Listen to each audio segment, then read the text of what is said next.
Nesse momento, protestos em frente das embaixadas brasileiras em relação à Amazônia, Paris, Mumbai, Berlim e também Dublin. E além do presidente da França e de Angela Merkel, que manifestaram preocupação com as queimadas na Amazônia, o primeiro-ministro da Irlanda, Leo Varadkar, ameaçou não assinar o acordo entre a União Europeia e o Mercosul caso o Brasil não tome alguma atitude para conter o desmatamento. E nesse momento, quem atende a Jovem Pan é o ex-ministro Blairo Maggi. Ministro, bom dia. Obrigado por atender a Jovem Pan. Bom dia a você e todos os ouvintes aí do Brasil. Estou fora do Brasil. O senhor está onde, ministro? Eu estou na França. Na França. Fazer uma visita para cá, estou aqui. Ministro, de que forma o senhor, com experiência nessa área do agronegócio, analisa toda essa reação internacional com base nas declarações do governo brasileiro sobre as queimadas na Amazônia? Bem, com quem eu tenho conversado aqui fora, a preocupação é bastante grande, é isso que vocês têm dito.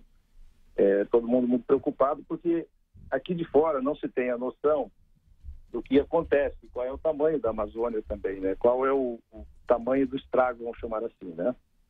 Então, a impressão que as pessoas têm é que a Amazônia inteira está sob ameaça, que está sob fogo e que vai acabar, né? A gente sabe que não é bem assim.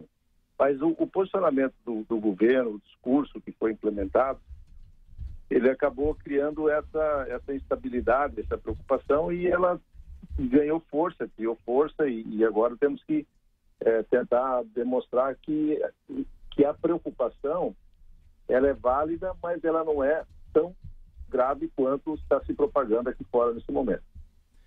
Bruno Garchagen, o Augusto Nunes também está aqui, a Denise Campos de Toledo faz a próxima pergunta. Denise. Ministro, eu queria saber, nas relações internacionais, pela sua experiência, o quanto que essa questão ambiental é colocada, né? Porque nós estamos vendo agora algumas ameaças, a França já colocou na possibilidade de suspender as negociações de União Europeia com o Mercosul, se cogita até a possibilidade de suspender as importações de carne brasileira, né, as manifestações aí no exterior. Até que ponto isso pesa e já vinha pesando as negociações?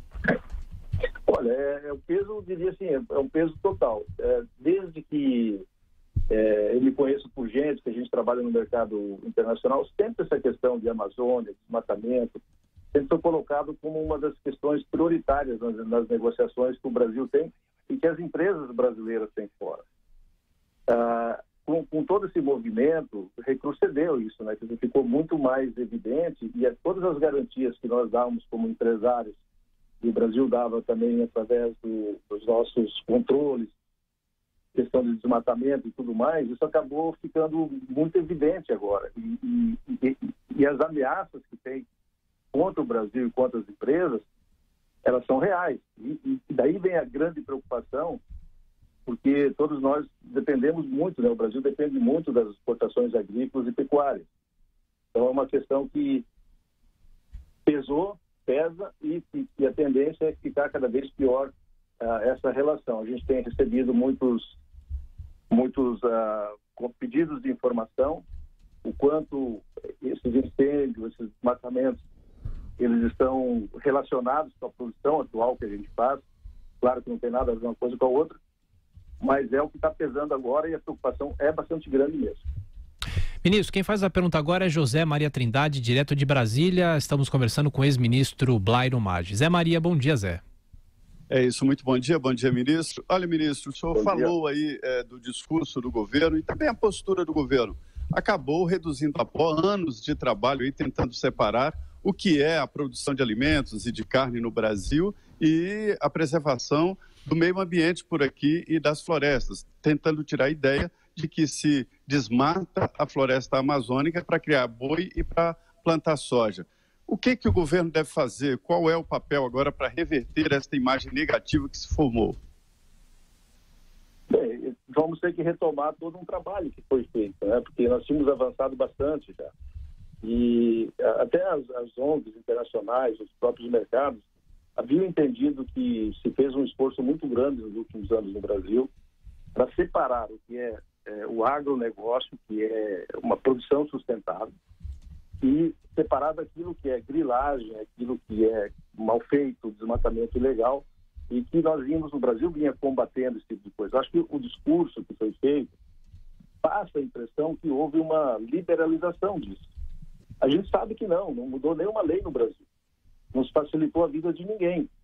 Mas talvez os grileiros, os menos avisados, com o próprio discurso, acham que podem fazer.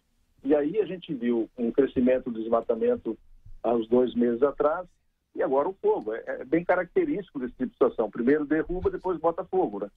Então, eu não tenho dúvida nenhuma que as empresas, o governo, vai ter que sair de novo o mundo afora, tentando demonstrar e provando que tudo que está acontecendo é de forma ilegal e que deve ser combatido com todas as forças que o país tem e que esse setor do agro tem também.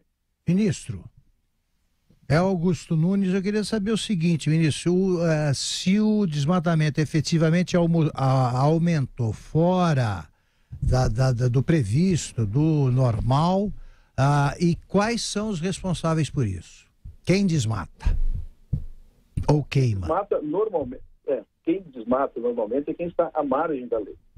Porque não é proibido você usar de parte do seu território, como todo mundo sabe, 20% na Amazônia, 50% no Cerrado e assim por diante. Agora... Sim, mas quem está à margem da lei, ministro? São o quê? Os agricultores? Os ribeirinhos? Quem são? Normalmente não são agricultores estabelecidos. Nós não usamos fogo na nossa atividade agrícola. Aqueles que desmatam de forma ilegal, irregular, são grileiros, os próprios assentamentos sem terra, enfim, é uma série de pessoas que acabam fazendo isso e que nós temos que combater isso como país. Nós não podemos aceitar esse tipo de coisa. Dizer que a Amazônia não é importante para o Brasil e para o mundo está errado. Ela é importante, devemos conservá-la e separar exatamente quem é o ilegal e quem é o legal. O governo tem que combater isso. Ele não pode cruzar os braços e achar que as pessoas vão fazer tudo certinho o tempo inteiro. Tem que ter fiscalização, sim. Ministro, só para a gente fechar, temos um minutinho ainda. Bruno Garchag. Bom dia. Em entrevista ao jornal Valor Econômico, o senhor disse que parte dessa gritaria de líderes europeus poderia estar relacionada à oposição de alguns países ao fechamento do acordo. O senhor citou a França. Eu queria saber exatamente o que anda acontecendo e por que essa oposição da França, por exemplo.